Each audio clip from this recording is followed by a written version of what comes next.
Studying from this course will not only teach you everything you need to know about Adobe Photoshop, but it will also help you to get an official qualification proving your proficiency with this software.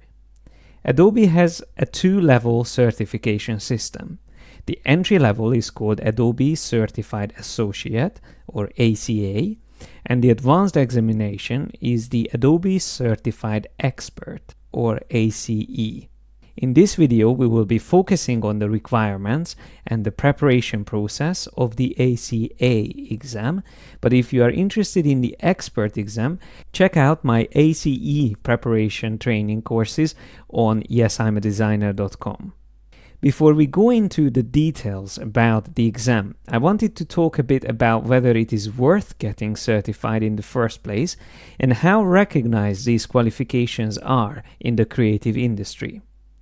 The way I see it is that even if employers are not asking for the certification all the time, having the ACA in your CV will definitely reinforce your technical understanding and that your skills are up to date.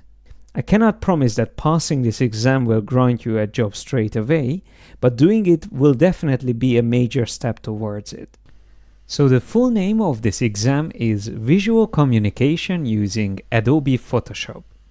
This certification is available for Creative Cloud and they stay current for 3 years after the date of issue. It means you only have to recertify every 3 years.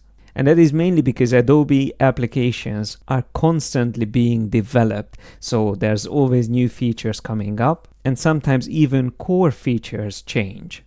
The exam at the moment of recording consists of 40 questions, most of which are technical and around 25% theoretical. You will have 50 minutes to answer everything. The current pass rate is 70%, which means you will need to be able to answer minimum 28 out of 40 questions correctly. The 5 main areas tested in the exam are setting project requirements, understanding digital images, understanding Adobe Photoshop, creating digital images using Adobe Photoshop, and finally, publishing digital images using Adobe Photoshop. Topics 3, 4, and 5 are the technical side of the exam. This part is tested by performance-based questions, simulating Photoshop in a browser, requiring you to complete a task or perform a function. Once you watch all the videos of the masterclass course, practice with the provided exercise files and successfully go through the quizzes about each chapter, then your technical understanding of the application should be way above the necessary level to answer the questions of these 3 areas. On the other hand, the theory-based questions will mainly come up in the first 2 topics, and they will consist of linear-based questions that can be either true or false, multiple choice, or matching formats. There is an exam preparation PDF also included with this course, and in that you will find much more useful information about all of these topics, and on top of reminders of the technical features that we go through, you will also be able to learn about all the necessary terms and theories from the first 2 topics.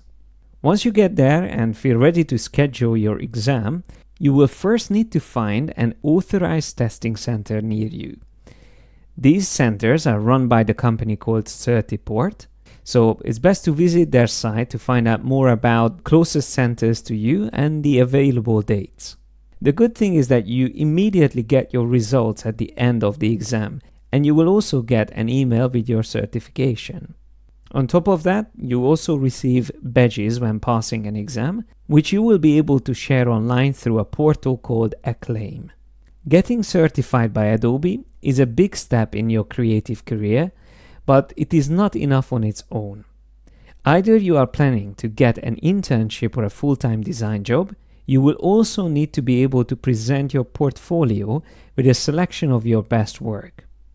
Now, if you are just starting out, then this might be difficult, but don't worry, as I have a few useful tips and advice that I'm going to share with you at the end of this course.